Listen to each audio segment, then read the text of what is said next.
Bonjour, moi c'est Touré Sima. Je suis diplômé en sciences alimentaires, mais ce n'est pas ma profession seulement. Et ce n'est pas parce que vous êtes technologue, ou bien vous êtes ingénieur, ou bien vous êtes médecin, ou bien vous êtes, c'est pas conférencier, que vous n'allez pas suivre d'autres formations. Moi, je suis un technologue de base, je suis technicien agroalimentaire. Mais là, aujourd'hui, j'évolue dans la cosmétique. Parce que dans la vie, là, il faut savoir choisir ce qu'on doit faire, surtout votre vie proprement dite. Je peux vous assurer, avec la cosmétique, vous pouvez générer jusqu'à 500 000 CFA par mois. C'est vrai, l'agriculture reste le secteur le plus rentable, avec moins de dépenses et plus de bénéfices. Mais avec la cosmétique aussi, c'est pareil. C'est que l'agriculture et la cosmétique, c'est le jeune frère de l'agriculture, je vais dire comme ça. Avec ce savon, je vais dire, moi je le revends jusqu'à 70 000 francs guinéens, ça fait 5 000 francs CFA le pot.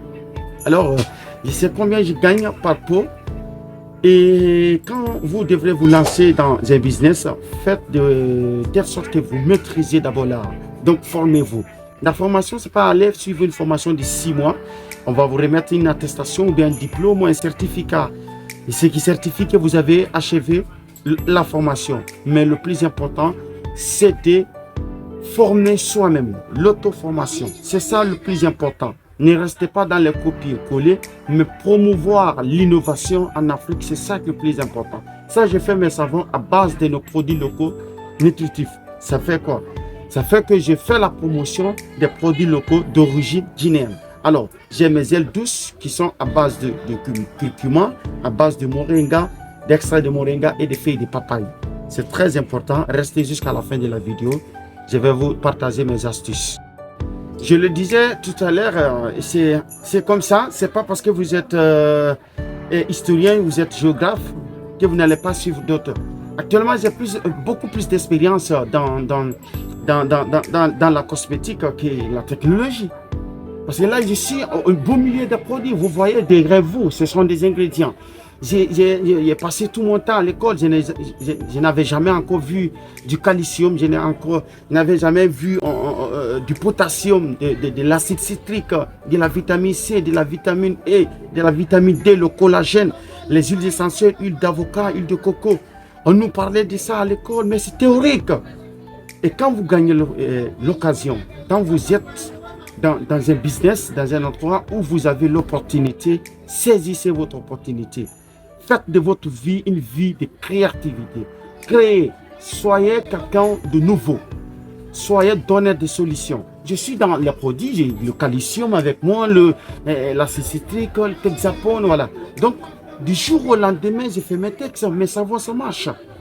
Allez, c'est très simple. C'est pas parce que vous avez un diplôme de savonnier qu'ils vont dire que vous êtes le meilleur. Non.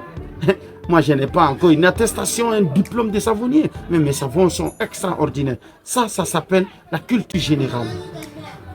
J'ai posté les vidéos, si vous remarquez mes vidéos, je poste des vidéos de recyclage des déchets alimentaires parce que j'ai gagné un prix avec UNICEF, le prix de hackathon sur la nutrition en 2023, où j'ai donné une solution pour lutter contre le gaspillage alimentaire. J'ai conçu un dispositif qui transformer les déchets alimentaires en bioénergie. Aujourd'hui, c'est dans la cosmétique, j'ai fait des savons antibactériens, anti-infection. Donc, c'est ça. Dans la vie, il faut savoir choisir ce qu'on veut, ce qu'on aime. C'est ça. Alors maintenant, on va passer à l'essentiel. Ça, c'est le pot.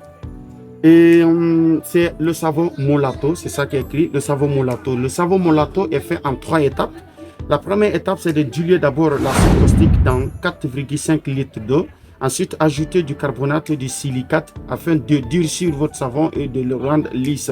Et ajoutez de l'acide citrique pour casser l'odeur de la soude. Et laissez reposer la soude diluée pendant au moins 72 heures. Ou bien si vous avez un refroidisseur. Ensuite, le plus important dans la saponification, c'est avoir une huile de très bonne qualité. Alors, faites très attention dans le choix de vos huiles. Quand si une huile n'est pas d'une très bonne qualité, vous n'avez pas un savon de bonne qualité. Donc, c'est ça. Alors, prenez 8,5 litres d'huile pour 4,5 ou 4 litres d'eau de soude diluée. Et ensuite, il faut d'abord faire cette première étape et ajouter quelques ingrédients. Ça s'appelle le savon de base. L'huile est en excès, ça va permettre le savon de se bien hydrater et avoir un savon moins dur. Alors la seconde étape, c'est quoi? C'est de prendre cette base et ensuite chauffer soit 1 litre d'eau ou 2 litres d'eau. Ajouter vos ingrédients, soit le collagène, l'acide salicylique, la vitamine C, la vitamine E, la lentilloïde ou bien le CP White pour les produits éclaircissants. Pour ceux qui veulent faire du savon éclaircissant, CP White, Cosic, le glutathion. Et ensuite faire de telle sorte que ces produits-là soient bien dissous dans votre eau préalablement chauffée. Et ensuite, prenez votre base, mélangez-le avec votre solution, deuxième solution. Ensuite, faites de sorte que ça soit bien battu, donnant une pâte bien moulée, bien mou, moins visqueux. Et là, mettez-le dans les pots. Alors, c'est la fin. Et là, c'est les gels douces. Les gels douces, il vous faut d'abord la pâte Texapon avec le sel iodé. Ensuite, si vous voulez ajouter des ingrédients qui sont en poudre, par exemple l'acide salicylique pour les apnées, ou bien vous voulez ajouter du collagène, ou bien vous voulez ajouter du lait de thé, ou bien du benzoate de sodium pour le conservateur, vu que c'est en liquide, pour ne pas que ça fait un dépôt, vous avez vu, il n'y a pas de dépôt. Il faut d'abord tremper dans de l'eau. Faites dissoudre ces solutions-là, ces poudres-là. Il faut que ça soit bien dissous. Ensuite, l'extraire. Vous allez faire l'extraction de ces liquides. C'est le liquide en question. Vous n'utilisez pas la poudre proprement dite. Si c'est un savon solide, il n'y a pas de problème. Vous pouvez ajouter la poudre proprement dite. Mais avec un savon liquide, si vous voulez utiliser par exemple le curcuma, vous voulez utiliser l'extrait de moringa, il faut d'abord tremper dans de l'eau, soit les feuilles de moringa, vous les trempez dans de l'eau comme ça, fraîche. Et ensuite, laissez 72 heures et récupérer le liquide. Ça va jouer les mêmes propriétés antioxydants, ça va jouer les mêmes propriétés d'hydratant, ça va jouer les mêmes propriétés d'unificateur, ça va jouer les mêmes propriétés d'illuminateur et ça va jouer les mêmes propriétés d'apport de collagène pour lutter contre les rides et les apnées. Donc, faites de telle sorte que vous allez obtenir un shampoing bien visqueux. Plus c'est bien visqueux, plus c'est bon parce que le client, dès qu'il voit, et surtout jouez sur l'étiquette. Faites vos étiquettes de façon originale. Ne faites pas du copier-coller. Non, regardez mes étiquettes. C'est de façon originale. Il faut se référer, mais il faut faire quelque chose de nouveau. Promouvons l'innovation. C'est ça qui bon. C'est ça qui peut amener quelque chose de gier en Afrique. Nous pouvons réussir en Afrique, mais il faut qu'on se donne les mains, il faut qu'on se bat jusqu'au bout. Donc, ce n'est pas facile, mais il faut y aller jusqu'au bout de vos idées. Si vous avez aimé la vidéo, laissez un commentaire et abonnez-vous pour les prochaines vidéos. Merci, à la prochaine.